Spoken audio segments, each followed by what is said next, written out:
we have had a very strong and important revival of interest in the esoteric teachings of the past in recent years.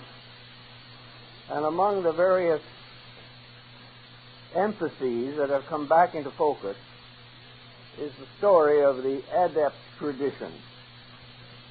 I have studied that rather carefully, probably for close to 50 years, and have written extensively on it, so that my general position, I suspect, is fairly well established and known. But there is a new dimension that has been introduced into the problem, involving an adjustment with contemporary thinking. And this, it seems to me, is important enough to devote a little time and consideration to exploring it. The Adept tradition, as we know it today, came from the past and probably from the ancient Indo-Aryan civilizations of Asia. The earliest accounts that we have bearing upon the subject have certainly originated in India. And the Indian situation is somewhat different from anything in the West, so we have to orient a little to it.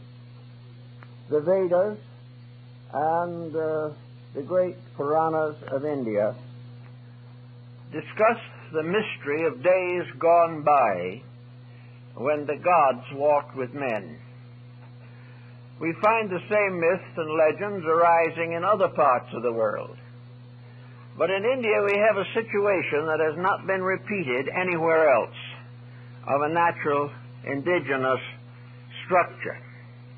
The Adept tradition in India unfolds through a series of mystics, esotericists, yogins, Vedantins, many other schools of thought, represented in the world by gurus or teachers. These teachers were part of a hierarchy. They were not tied tightly to any worldly organization, but they were tied to a spiritual descent from antiquity. The gurus accepted disciples on various levels of attainment and subjected them to extraordinary disciplines. East Indian religion in its primitive form was a highly disciplined system. Those who followed it gave their lives to the conquest of their own individual weaknesses. They began with all type of physical austerity. They restricted and limited all negative or detrimental propensities of temperament. They had to gain complete inward placidity. They had to have an overwhelming faith and a strength and courage which would enable them to overcome any delinquencies of moral or ethical character which they might have brought with them into this world. As a result of continual discipline, the disciples ascended from one level of teachers to another toward a mysterious spiritual structure, this mysterious world of the adepts and initiates, the invisible government of the earth. These people believed firmly that there was an administrative body composed of highly perfected human beings, and in some instances teachers from other life waves, who contributed to the protection and advancement of mankind. It was first appropriate and proper to recognize such an institution, invisible to the average person, unknown to a great many, but necessary to the construction and unfoldment of humanity. These teachers, invisible, these rishis, these arhats, were actually elder brothers. They contributed to the protection of the young souls growing up in nature. They were very much like the ancestors in a family, the elders, and as such they were known in a great many nations and among many tribes and peoples.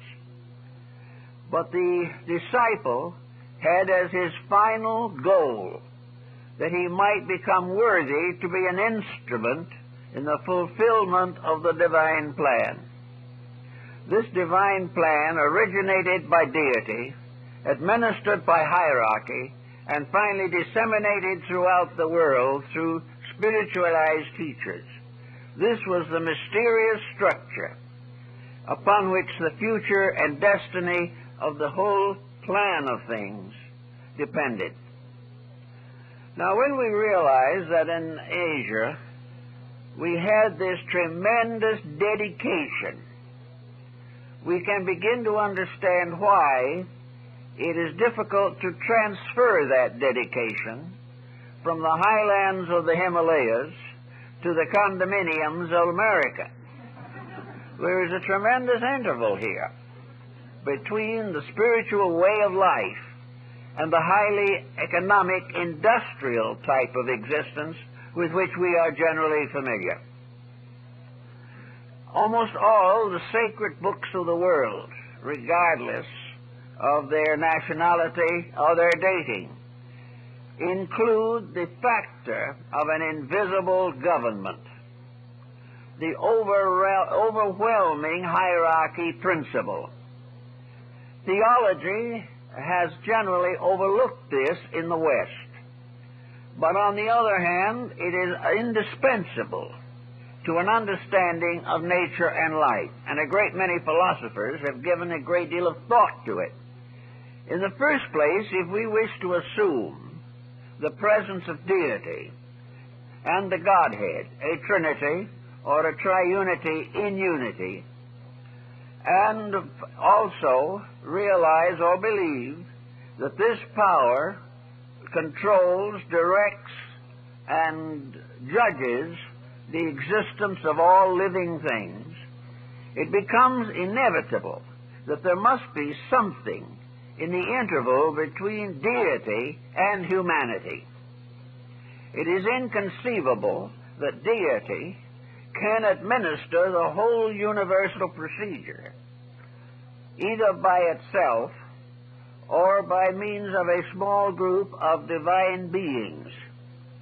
It is much easier to believe that this administrative structure, highly conditioned, highly developed, represents a complete technical structure of overgovernment, of divine administration.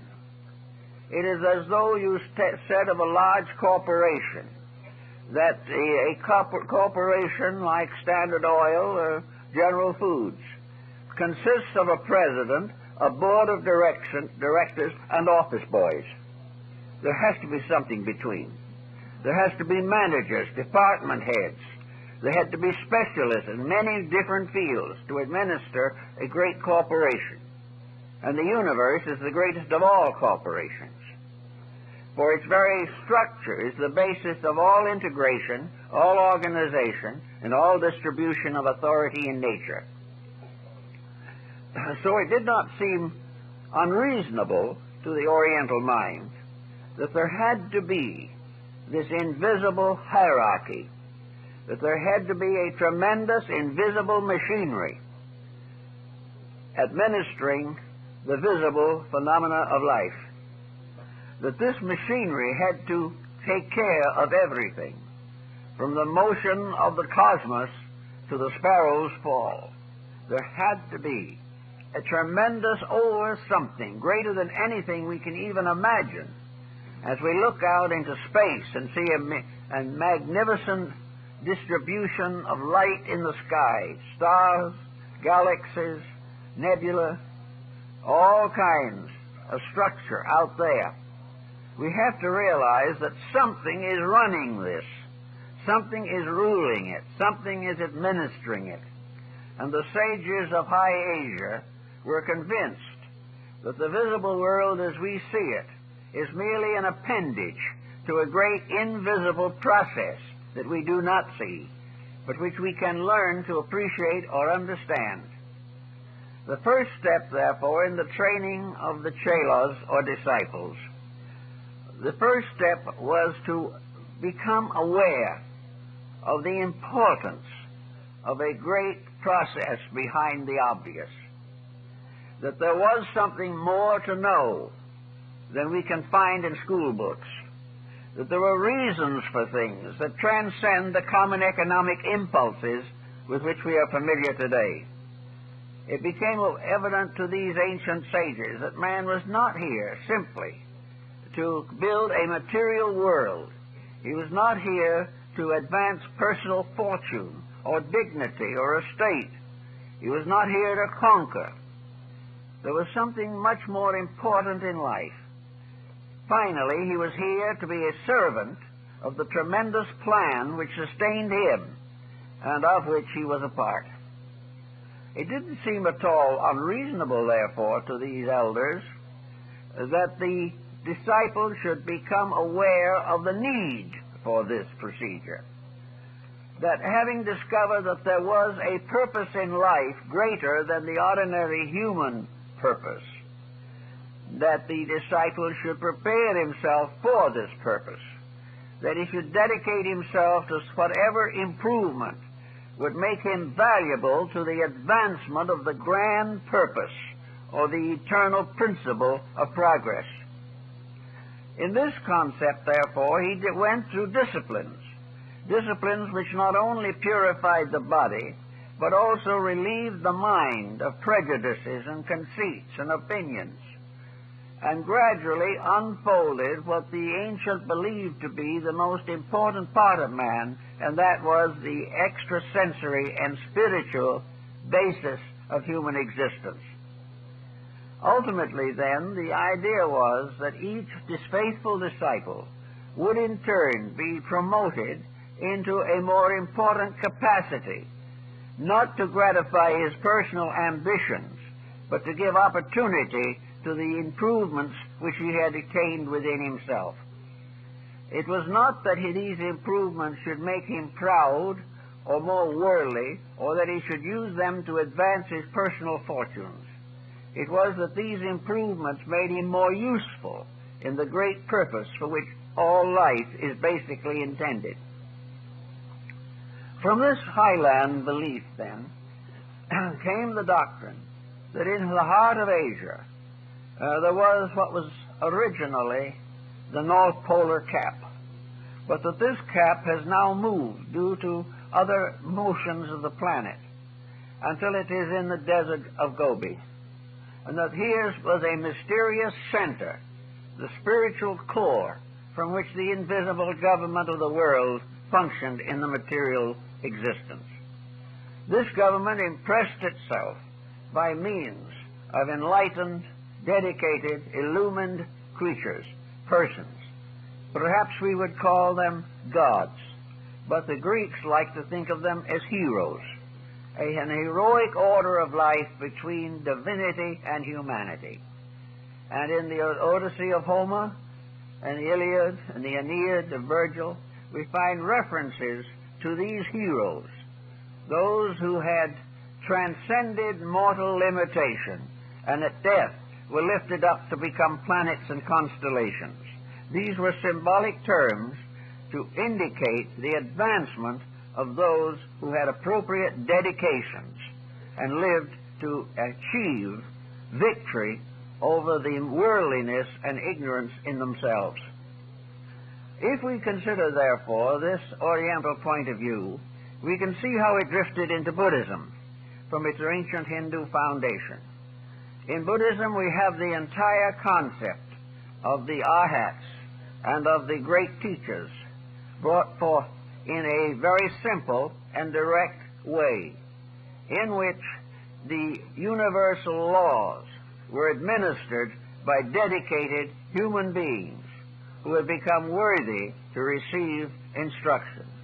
The Lotus Sutra of Buddha, the great apocalyptic sutra, describes this procedure in which the divine beings from 10 galaxies assembled to hear the revelation of the lotus of the perfect law. The whole of Buddhism is a visible shadow cast by an invisible structure of integrities, insights, and dedications. It was made up not only of the higher orders of life, the hierarchies, descending into material existence, but mortals ascending gradually out of materiality and towards a divine state, so that at a middle ground the divine and the human met in a solid dedication to principles and truth. We have the same teachings in Taoism in China. We have it in the dervish philosophies and mysticisms of Islam. We have the prophets and the sacred teachers of the Old Testament. And we have the mystics and esotericists that arose in Christianity. All of these systems essentially had a dedication, a reason why human beings should be better than they might normally be. The idea of self-improvement in the esoteric tradition is very different from our concept of self-improvement in the mortal world. Today we think of self-improvement as improvement of a state. We think that self-improvement is to be richer, to be more fortunate, to be more glamorous, to hold public office, to achieve distinction among others, and that knowledge is simply a method of organizing and reorganizing the structure of our material existence.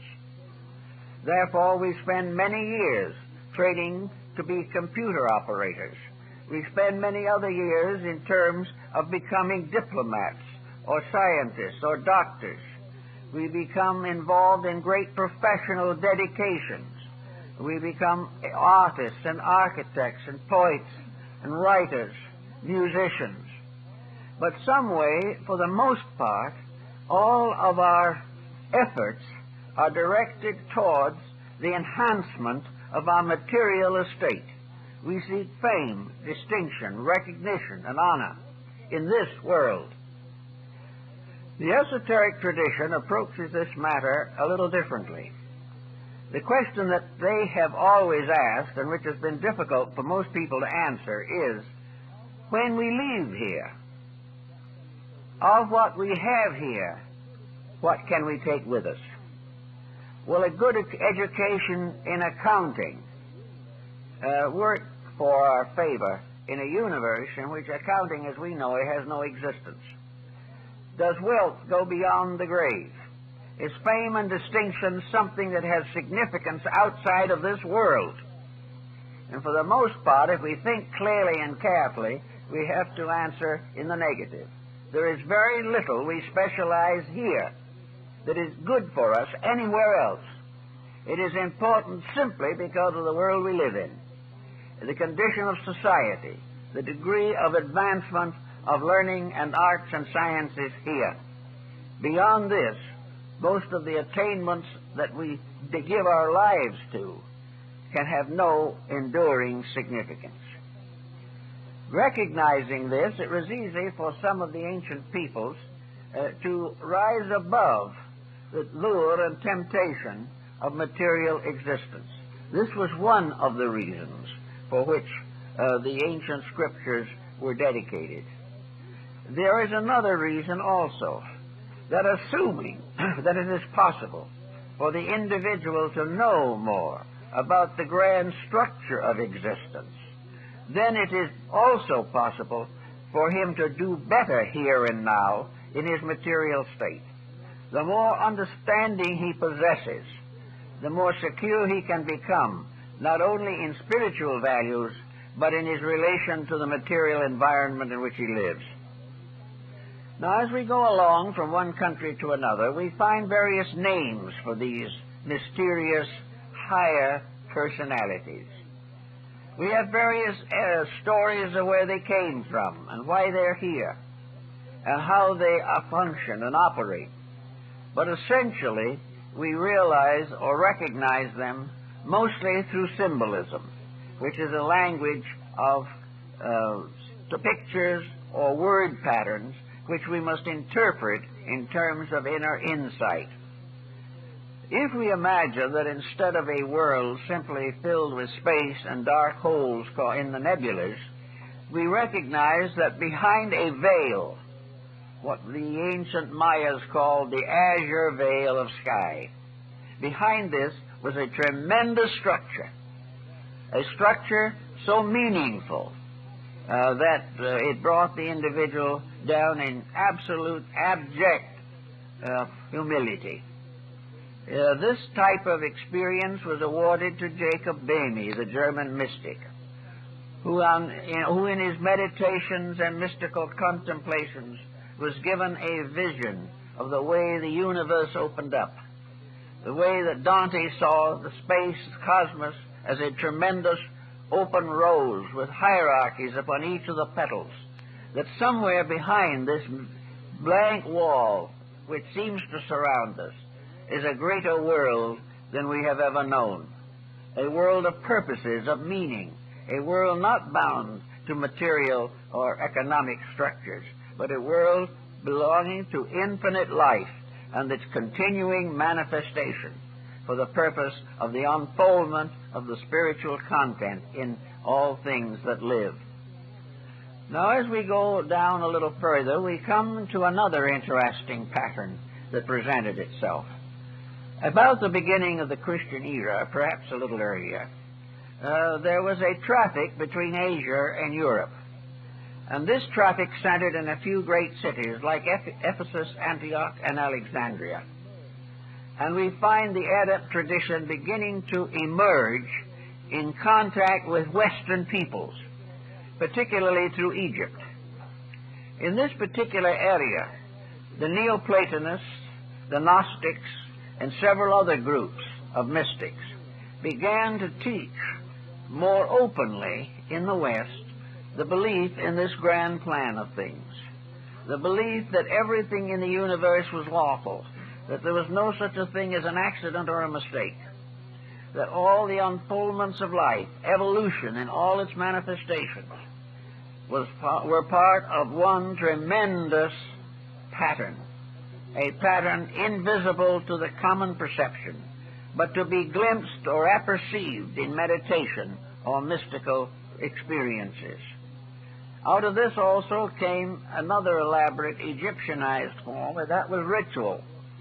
Here, dramatic presentations were given to aspirants and disciples and students that they might behold symbolically the great order of the world, that they might also experience within themselves symbolically their own place in this plan and how it assisted them in the dedication of life to significant purpose.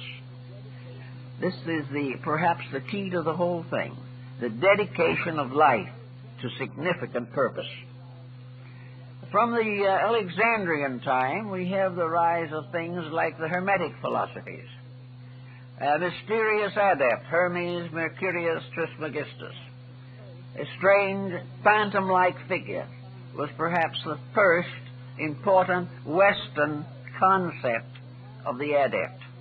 A mysterious power, the mind of God made flesh, the wisdom of the eternal, brought into a communicatable form in the great teacher.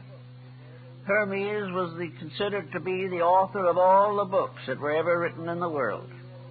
No one ever saw him. No one ever found out who he really was. No authentic history of him is known. Yet we are forced to assume that a tremendous motion in society does not arise from nothing. It has to have a core. It has to have a motivating principle.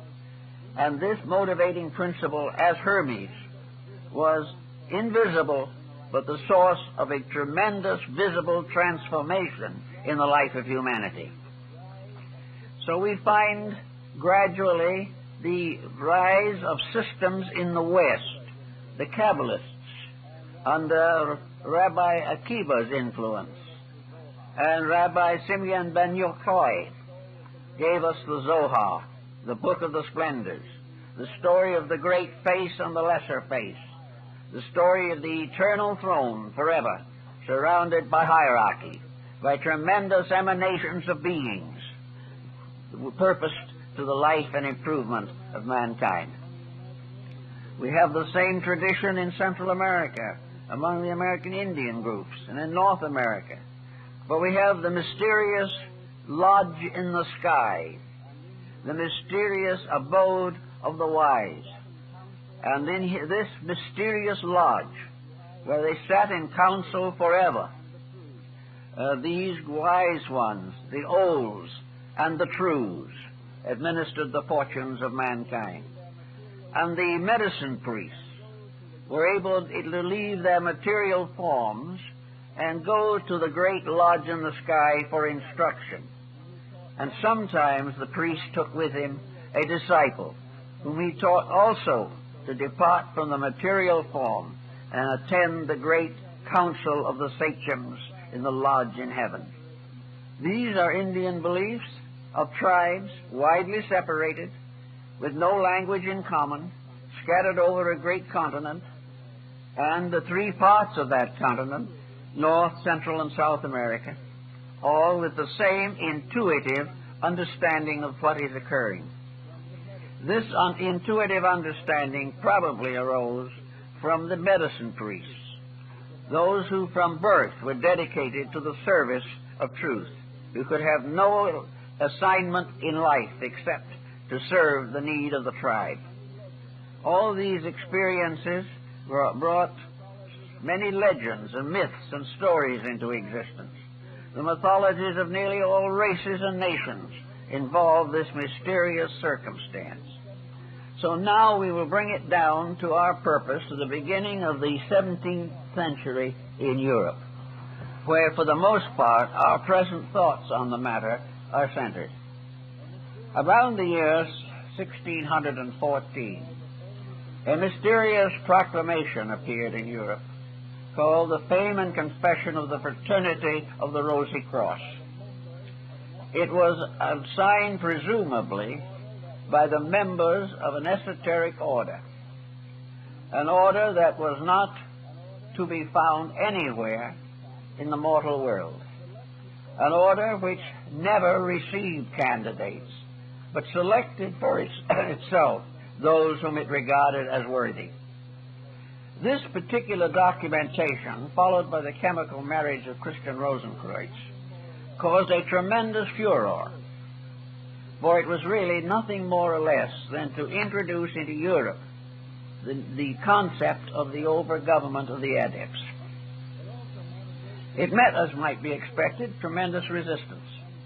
It also met a great deal of hope and anxiety for its success in the hearts and minds of those who were seeking greater enlightenment.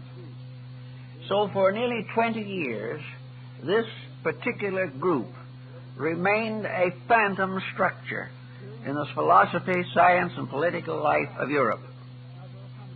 During this time, many tracts were written, several hundred little publications were made, in which persons who felt that they were worthy to be contacted tried to make some contact with the Brothers of the Rosy Cross. Not knowing where to write, who to turn to, they published little tracts, hoping that they would come into the hands of the proper persons. This went on for years, but so far as is known, no one ever received an answer. No one ever had any direct contact in the sense of being allowed to enter in or share in this mystery. In Europe, probably the most important of the mysterious adepts was called Elias the Artist. He was the great patron saint of the alchemists. And alchemy became perhaps the front door to open the gate to the shut palace of the king, as reported in some of the ancient rites. The alchemists were the ones who sought to establish a legitimate contact through self-discipline, The alchemists were following the Yoga and Vedanta and Buddhist principles of Asia, namely that the only way to contact the hierarchy was through self-improvement. In some mysterious way, the individual had to do what Fitzgerald tells us in the Rubaiyat, where he writes, "And from my base metal must be made the key. To unlock the door, the dervish howls without." Somehow, the individual himself had to become the thing before he could discover it. So almost all alchemy, as Basil Valentine, Raymond Lilly, and most of the great masters of the art admitted, alchemy was not a transmutation of base metals, but a transmutation of man, a complete reorganization of his own nature, the gradual release of the spiritual powers of the inner life, and the power to control, this way, the functions of the outer body. So the moral structure of alchemy became its most fascinating aspect. But still, we have only legends. These legends, however, like the ones of the East, have persisted, have gone on, and have continued to intrigue us for centuries past, and will probably do so for centuries to come. Among those who achieved various degrees of enlightenment in these matters, the Church boasted Albertus Magnus, the mysterious priest-chemist who achieved the transmutation. Then there was Paracelsus von Hohenheim, the mysterious chemist-mystic, who gave to the world a tremendous amount of medical skill, knowledge, and has been regarded as the father of pharmacopoeia, or the preparation of medicines. Then there were others equally mysterious. Ripley, the old abbot, whose scroll described the whole growth of the human soul. And little by little, these mysterious persons contributed something to knowledge in a way that is a little difficult for us to even appreciate. And yet all of them, although writing at this time, said in their writings as apologists that they were not members of this mysterious society. Michael Meyer published an edition of the Laws of the Rosy Cross, but denied that he was a member. One after another, these people tried to reach the order, and it gradually all faded out. Not because it didn't exist, or the people didn't have faith in it. It had already taken over in Islam. It was a powerful part of the life of Persia. Everywhere it went, it dominated. But it was always mysterious. The dervishes had their adepts, but the dervish had to wait. He could not hunt out and find these teachers for himself. So gradually things drifted along until around 1660, when it is presumed that another voice was heard out of this mystery of the Adept tradition. This voice was John Hayden, a young man who was peculiarly adapted to be a transmitter of knowledge. He is this, actually, who more or less directly involved Bacon in the story, and probably was empowered to do so. But Hayden described the Brothers of the Rosy Cross as a mysterious fraternity inhabiting the suburbs of heaven and servants of the Generalissimo of the world. This is a very nice definition, and it was the definition that has influenced nearly every bit of thinking since. The problem was very obvious, and it sums down to what we have now come to believe to be the contemporary focus, namely that there is a mysterious integrity behind life. There are forces working for the improvement of mankind. Every great teacher of the world has admitted this. Most of them have declared that they were commissioned to bring their message, commissioned by this mysterious group that did not appear, but labored for the good of mankind. So we come to the present focus where the world, confused, disturbed, in a great tragedy of personal and collective existence, is beginning to go back again to the old idea. Is there a power beyond our own, by means of which all things move together according to law? If there is a tremendous invisible government of the earth, if the way that life is to go and the future of humanity and all other species is already established in an archetype, where are these mysterious powers? How can we contact them? How can we know more about them? And if we cannot know these things, how can we at least have a constructive faith in the power of these organizations or this mysterious government to regulate the destiny of empires? I think the Bible and most other books do give us a key.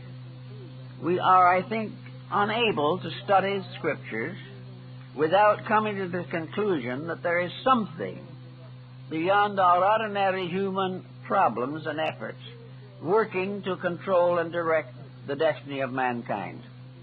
That there is a spiritual purpose, a spiritual integrity, seems to be an inevitable necessity. It doesn't mean that we have to believe something fantastic. Rather, it seems as though if we did not believe this, we would fall into fantasy. That there has to be a plan.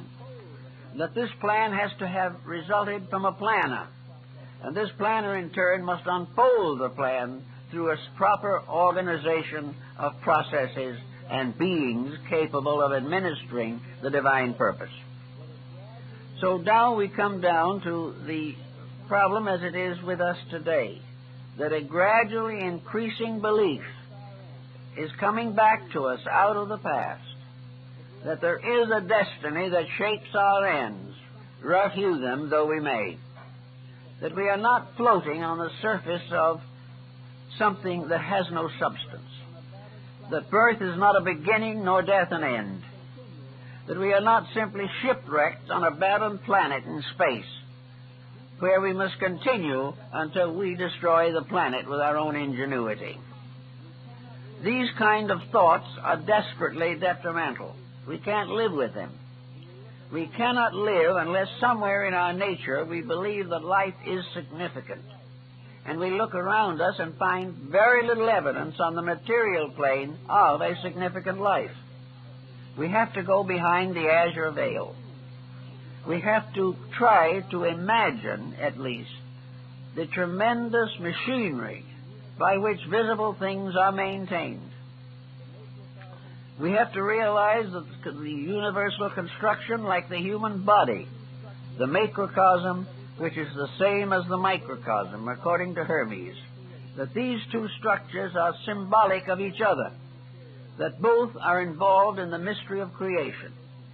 If we want to find the hierarchy in the material world, the most simple possible way of approaching this is to look around us.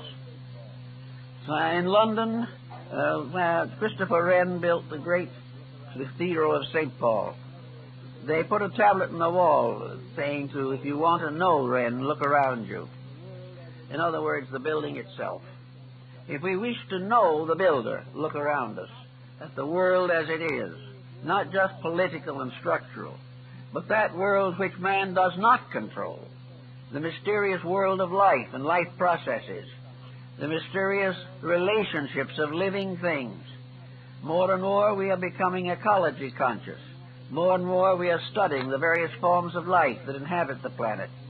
And we are becoming consistently more concerned with man's relationship to the rest. And we are deciding gradually that man must give more attention to his relationship with the divine life plan than with merely the advancements of his material fortunes. So with this thought in mind, we have the problem of the Adept tradition coming back into focus. And we can say to ourselves, how are we going to administer this problem? How are we going to take something we can't see, dealing with persons and beings we cannot possibly actually visualize, and also dealing with principles with which we are not equipped to handle constructively. We have to go back to the same thing that was true in India.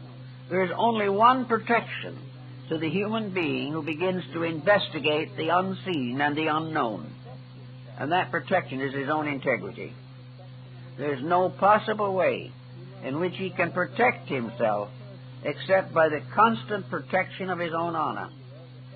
He must arise above all personal considerations. The gurus of India, the first thing that they taught their disciples was that the individual is not to keep his mind on the possibility of his own spiritual perfection, that he is not to be concerned with being greater than somebody else, that those in the spiritual hierarchy who would become the greatest must be the servants of all, as Jesus told his disciples. Therefore, self-ambition, the desire for the fulfillment of some attitude in our own daily living, can be fatal to our integrity and lead into a great deal of self-deceit and open us to the deceptive processes of others. So in the first place that we have to try to do, where we're looking for something we cannot see, is to try to recognize that the real answer to this mystery lies for us in the gradual unfoldment of our own insights concerning life. Well, there are several ways of doing this, of course. There are in existence a great many valuable landmarks and valuable works that can be of assistance to us. The ancients, both of the East and West, have left us a fairly good description of what we're looking for. They have left us an understanding of the plan and pattern by which the world is directed. We have the right in the beginning simply to accept or reject. We can't do anything else. We can say, yes, I believe. No, I do not believe. Because at this point, there is no way of becoming certain. Certainty comes at the end of effort, not at the beginning of it. All things move from hope to certainty. All things move from faith to fact. The facts cannot come first, because they must result from the effect of faith upon our own conduct.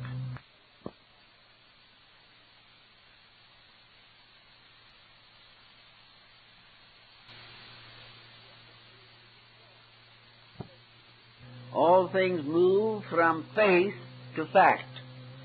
The facts cannot come first, because they must result from the effect of faith upon our own conduct. So we say to ourselves, we can study the Vedas, we can study the great Buddhist scriptures, we can study the mandalas and the meditation symbols, we can read the ancient writings concerning the esoteric orders, we can do all these things, and they may give us a certain sensitivity. They may help us to prepare ourselves for the first active participation on our own part. We can say to ourselves, reading or studying these things, that they seem reasonable. And why do they seem reasonable? Because they explain values which we are all seeking, but which are not to be found in the common daily living of mankind. There seems to be a reason why virtue should triumph. There seems to be a reason why effort should be rewarded according to its kind. There seems to be a reason why somewhere lurking in the background of things is justice. Without some faith in these integrities, we are completely lost. And we are more or less in that condition of being completely lost now. We are very largely committed to trivia. We are also gradually infected with the idea that where there are no certainties, there is no reason for integrity. That there is no reason why we should try to be better than we are if it is all going to end in an oblivion. If there is no consciousness after death, if there is no survival of some part of the inner life of man, then all morality on the material plane is undermined. Some will answer that it's possible to be ethical without being a believer in a divine plan. This is potentially true. That individual can be honest because he believes in honesty. But the price of honesty on that basis of belief is very high. The individual who believes that he must try to be honest but has no concept of an honest universe is at a disadvantage. He will be constantly struck by the pressures of external circumstances. He will be tempted and tempted again, almost beyond his human strength to resist. He will have no strength from within himself to support what might be his ethical conviction. It is far better, therefore, to realize that ethics is a solid fact supported by the whole universe, and that the laws of ethics cannot be violated without disaster to all concerned. It is somewhere in this problem of cause and effect, of reward and punishment, of growth through effort and disintegration through neglect of effort. These are the factors that somehow must gradually come into focus. We have to believe in a life bigger than this, or we cannot live well here. We have to believe in a power greater than our own, or our own small strength will fail. Now, it doesn't seem to be very necessary to have a tremendous imagination in order to believe in values. Every day in our material way of life, we are accepting without question and without proof attitudes which we allow to take over our lives for no good reason. We are constantly believing that which is not true, simply because it is popular, because everybody thinks that way, or because it seems more profitable. But if we gain a certain satisfaction from believing that which is not true, how much greater satisfaction awaits the individual who believes that which is true. And wherever there is truth, there is improvement. Wherever there is truth, there is progress. And all truth and progress lead to peace and the integration of the human personality. Now then, coming to our present world affairs, we have a great many people today who are looking for spiritual strength. They are looking for help in their problems and in their concerns. And many of them are beginning to think in terms of hierarchy, in thinking in terms of the strengthening power of a more constructive belief. Now, when this comes along, we always also have the doubting Thomas. We have the individual who will believe that he can put his finger in the wound. But in this particular case, we are again at a disadvantage. The average person is not in a position to weigh, estimate, and validate various beliefs and doctrines that are gradually gaining circulation. The individual does not know how to determine what constitutes the true expression of hierarchy, and that which in one way or another is itself a fantasy. We do not know or do not have the skill, for the most part, of determining the qualities of the values which are communicated to us in the terms of an esoteric tradition. We are not able to tell for certain what is the source of a certain idea or a certain doctrine, or the validity of a certain organization, or the integrity of a basic conviction about life that may arise in our environment. How can we evaluate these things? How can we avoid delusion and illusion? How can we be sure that the particular belief that we have is founded in enlightenment, in true esotericism, or perhaps, like too many exploiting problems of today, it is gradually being dominated by an exploitation concept. In other words, are we going to find the true thing that we seek, or are we going to be imposed upon again? This is always a grave question. The ancients faced it, and those today who believe in esoteric things will have to face it again. The answer lies, of course, in one thing: integrities. The individual will have to use his own faculties to determine the validity and integrity of the things he believes. He is going to have to judge his own conduct. He is going to have to consider his own relationship with life. Why is he seeking, is the first problem. Why is he trying to know more than he knows now? Why does he want to get in contact with these mysterious invisibles? Well, there's a big question. Most people who believe that they want this contact believe they are looking for it in a sincere and admirable manner. But in a great many instances, even an ordinary family psychologist can point to their shortcomings. Most people looking for more enlightenment cannot escape from the concept of self-advancement. I know people come frequently for advice. Some want to be enlightened because they're sick and they want to get well. Some want to be enlightened because of family problems. Some want to be enlightened because of their romantic interests. Some wish to get further financial support. Others wish to escape the hatreds and unpleasantness that have burdened them all their lives. Some want to escape from the world. They want to find in philosophy an illumined form of death, a transition into another sphere where they will be no longer burdened with the problems that are here. Many different motives are found, and most of the time, the people you discuss these matters with have to restate their own motives before a discussion is over. They start in by saying that they want this or they want that or they believe this, and then after a little discussion they begin to amend their own previous statements, because it gradually dawns upon them that their statement of motive is not right. The search for truth depends almost completely upon the problem of motive. The motive is the all-important thing. And motive to most people, like most theological problems, is consolation. They want to rest in peace in a world in confusion. They wish to have the kind of insight which will enable them to face the problems of the outer life more successfully. They do not recognize that there is a motive higher than this, and that the esoteric system is all based upon the ultimate motive. And that ultimate motive is the service of truth itself. A complete dedication to the service of the realities of existence.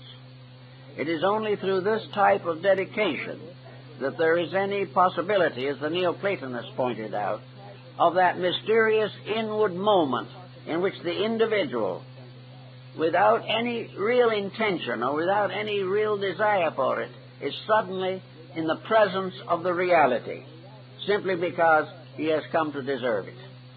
And the moment it is deserved, it is there. And according to the Hermetic tradition of the Adept doctrine, when the disciple is ready, the teacher appears. Now, this was part of the alchemical theory. The old alchemists worked a lifetime in their laboratories with their bottles and their chemicals and their retorts and their furnaces. And they worked and they struggled and they tried and they gave everything they had to it. And then one night, for no reason whatever, sometime along the line, the mysterious stranger appears. He was supposed, of course, always to be a projection or a manifestation of the supreme artist of all, Elias Artista. And he would come into the laboratory without giving his name. He came in sometimes through the walls without opening a door.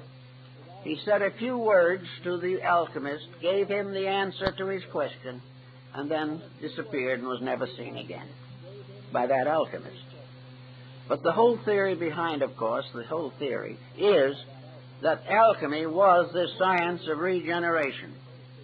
If the disciple is dedicated to self-discipline, the correction of personal weaknesses, the gradual improvement of his own life, and never for a moment compromises this improvement, he may in due time have that moment's visit from Elias Artista, the one who will give him the answer. Now, in the actual life of the human being, we have to realize, as was true of St. Francis of Assisi, Raymond Lully, many others, that the human being is not perfect. He is not going to easily become perfect. Furthermore, that the experiences of imperfection are very important. The individual who has never made a mistake has seldom ever done anything well, because it is necessary to grow through mistakes, grow through doing things that perhaps are repented. We all do these things in spite of our good intentions.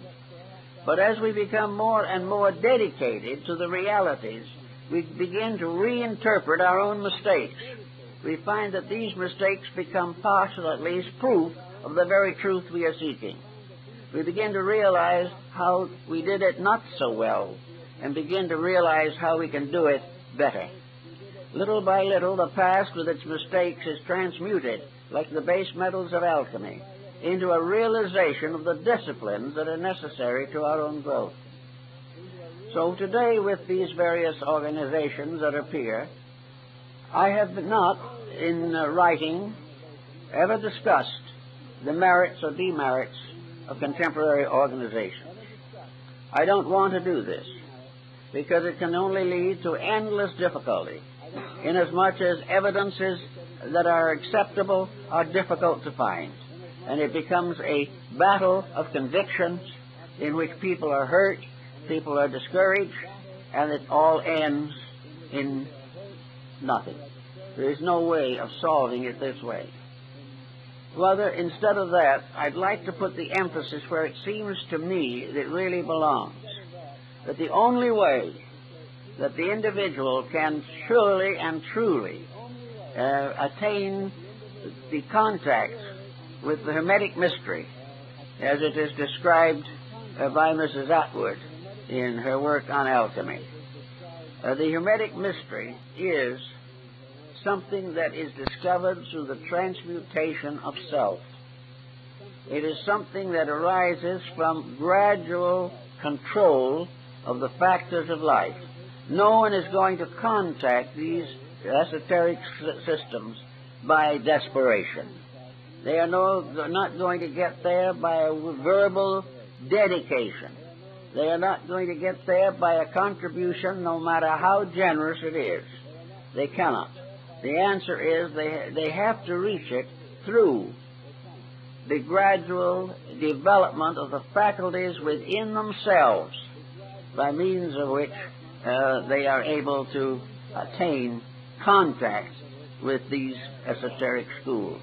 One Oriental system pointed out very clearly that the magnetic field of the human body is like the furnace of the alchemist.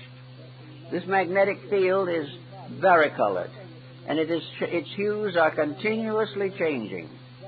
And every major trend in the disposition results in a major change in the colors, tones, and qualities of the light emanating from the human body. Therefore, thought forms become very important, and the radiance coming from these thought forms these radiances are believed to be the basis of the recognition of the spiritual development of an individual. If these radiances are sufficiently powerful and sufficiently clear, then anyone who knows can interpret them. And if there is a light by which the individual can be seen by some esoteric institution, it is through these radiances changing within his own constitution. These things cannot be faked. The radiance cannot be hidden, nor can any mistaken interpretation modify its coloration or its intensity. Everything that has to do with the divine chemistry in man has to be completely honest. And every effect of this type of regeneration is completely evident in the life of the person and in the development of the magnetic field. So we start by assuming what we have to assume, that the individual has to earn the right to these things. Truth must be earned. It must be earned by the individual realizing that he is, in a sense, in exile. He is in a condition natural and proper to the lack of perfection of his own vehicles. Evolution has been a constant description and revelation of the unfoldment of instruments. The body unfolds. The faculties become stronger. The propensities are intensified. Evolution produces higher and higher species, like the chambered story of the Nautilus, in which the Nautilus is always building more beautiful mansions for its soul. But the individual must also build these mansions for his soul. There must be this constant improvement of the inner life, and the effort to conceal the weakness of the internal by strengthening the external is a dismal failure. I would suggest then that those who are really sincere look very carefully at what they become involved in order that they may not make a mistake which they will regret. On the other hand, if they do make a mistake, they should not be in despair, because the mistake is not primarily the fact that they have been deceived. The real fact is the mistake is because they have deceived themselves.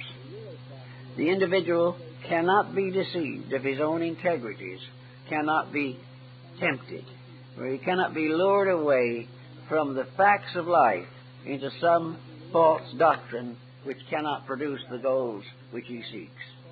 No doctrine can grow for another person. No individual can grow because of another person helping him to grow.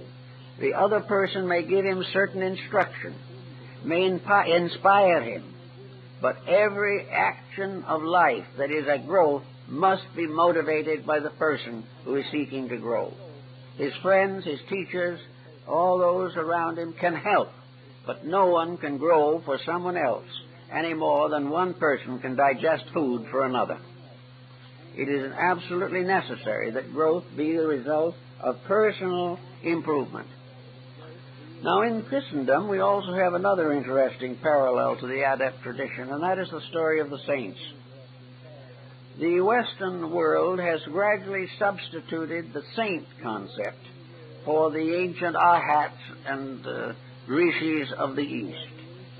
The saints become again intercessors between man and divinity.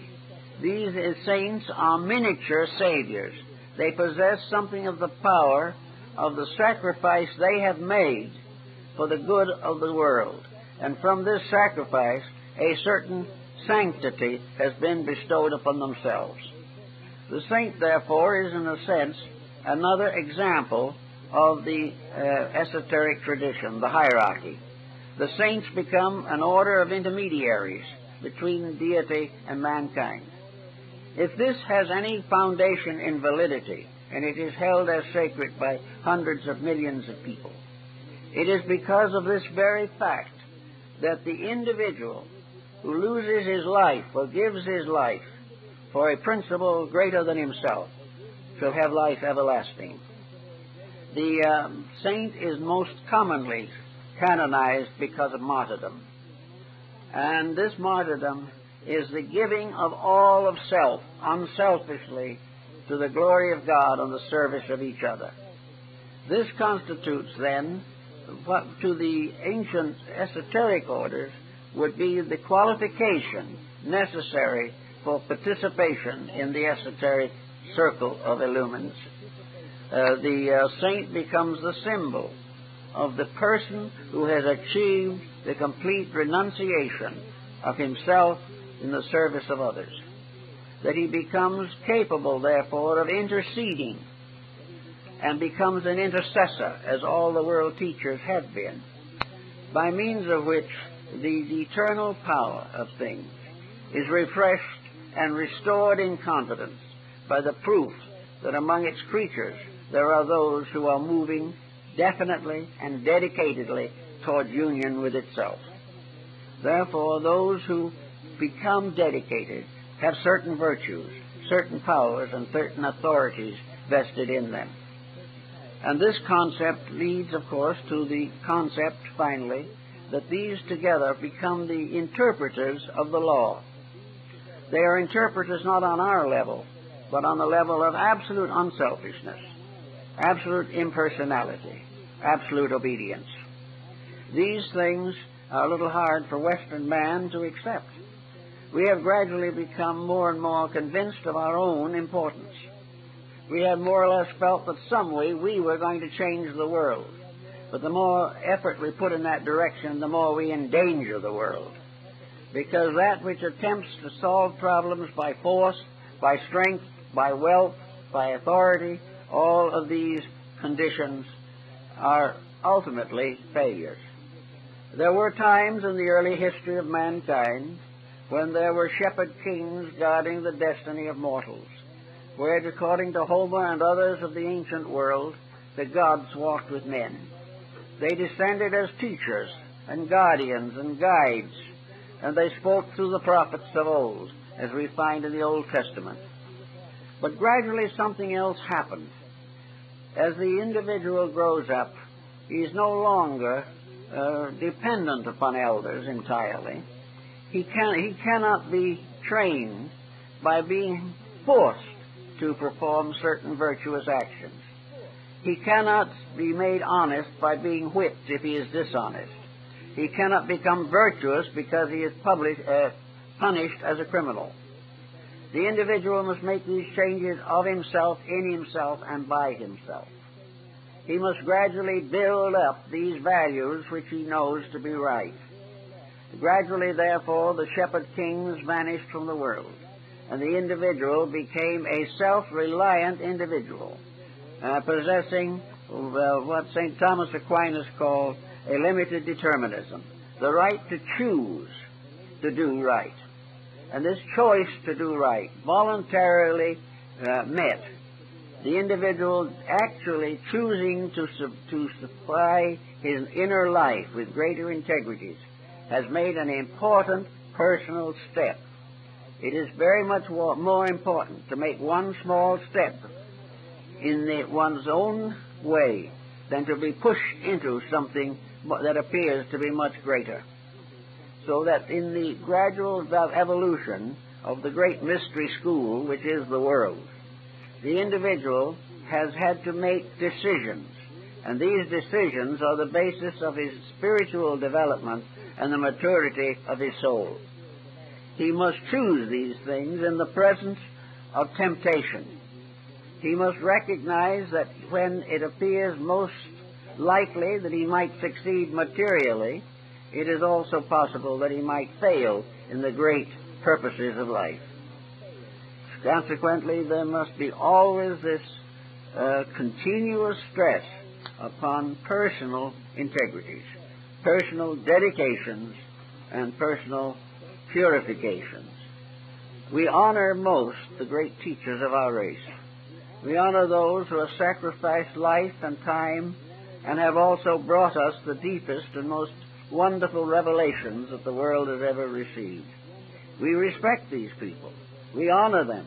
We build temples, churches, synagogues, and mosques in their honor. We create priesthoods to serve them. We support their material needs with generous contributions. We respect them in every way, and yet for some strange reason we cannot live according to the teachings that they give us. We continue to make the common mistakes that our ancestors made 10,000 years ago. We still cannot escape the power of ego, the power of self-will coming into conflict with divine will.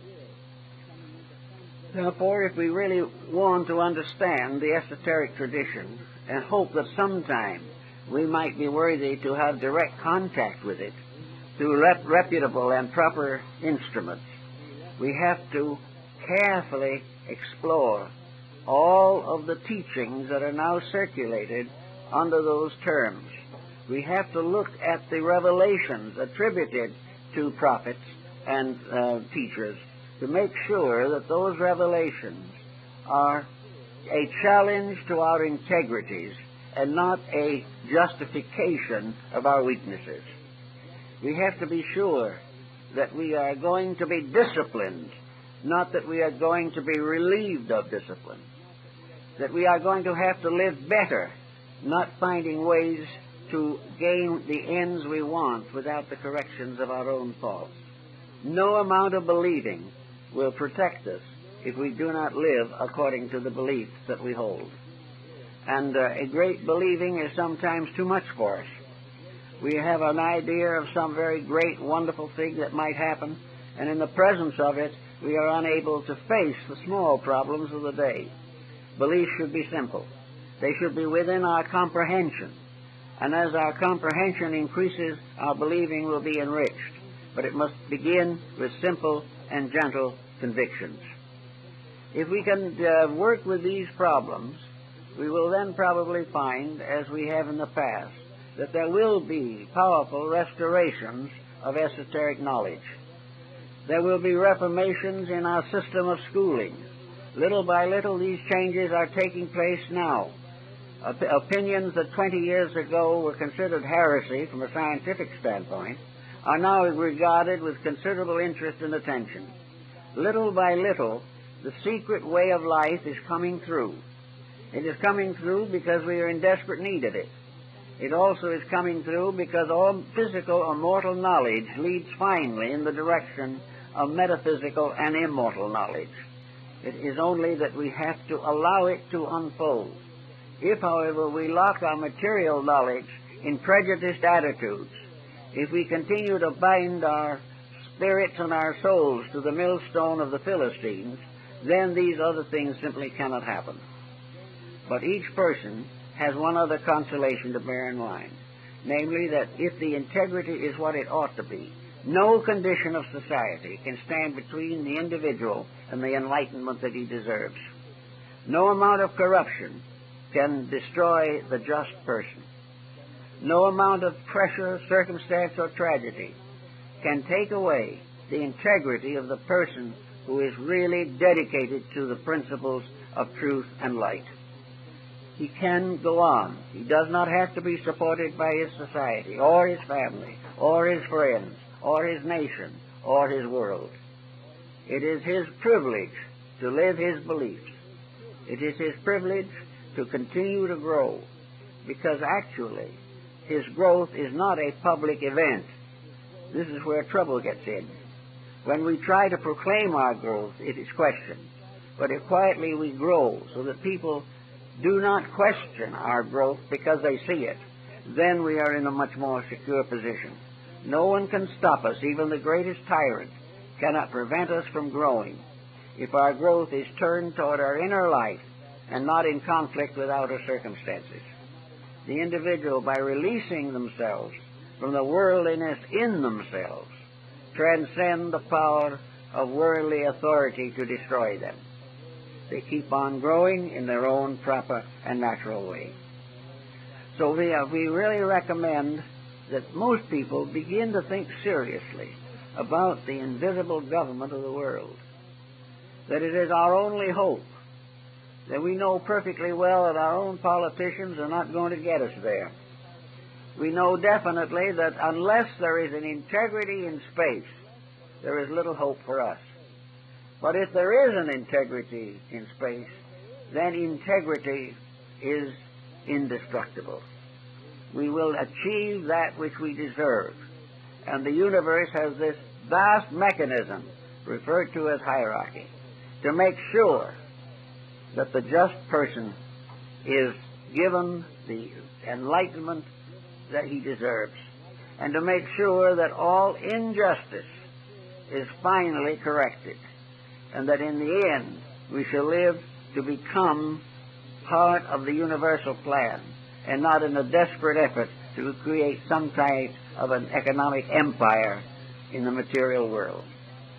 We have to live in this world, but we have to render unto Caesar the things that are Caesar's. But we also have to render unto God the things that are His. And our eternal destiny, our souls, our hearts, our minds, our labors, in our integrities, all are the things that we must render unto God, because deity is the source of all good in ourselves. And that good we must bring as an offering to the world, to our neighbor, to the divine power which fashioned it. So in this type of thinking, we can perhaps gain some support from the realization that out there somewhere is a plan that will not fail, and that it has been served for countless ages by dedicated beings of this world or of some other, who have transcended all human limitations and have outgrown all human ambitions and desires, and live only that the will of heaven be done. And they become the instruments of that will. And as we become, even in a small way, little instruments in that will and of that will, we too begin to share in its eternity. And in our own lives, we have a growth that will give us peace of soul, even under the pressure of present world conditions. And at this season of the resurrection, it is particularly fitting that we bear these thoughts in mind, that the world has not been left without hope, that man has not been left without the key to unlock his own destiny, but the individual must use the integrities he has to perfect those integrities which must yet be developed within his own nature. When he is capable of doing this, he will fulfill the law and will live for the glory of God and the well-being of all creatures that exist. This is a proper thought, it seems to me, for this particular season of the year. Well, folks, that's that for this morning. And I'd like to make an announcement or two. At this season of the year, I nearly always announce something that my wife is working on. And the program for the development of the Bruton Vault, the opening of Bruton Vault, Williamsburg, this program is gaining considerable momentum, and more people are becoming concerned with it. And we hope that if you do not have a copy of her little book, Foundations on Earth, that you will secure a copy, because there is really quite a lot of activity after many years, probably because the time has come when the average person is more and more concerned with the protection of the entire world and less concerned with the success of his own small enterprises. And on the same basis, she has another publication which I think you would enjoy, and that is World and Family Enlightenment. We were out last evening to see a very lovely family that has a new 6-month-old baby daughter. These people are really very fine people, and their efforts to be right in this world, to do what is right, should not only be respected, but it should be strengthened by information, by a broader understanding of life and what relationships are.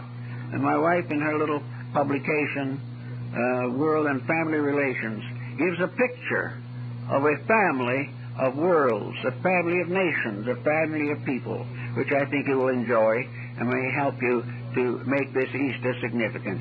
We thank you for being with us, and we hope to see you in the near future.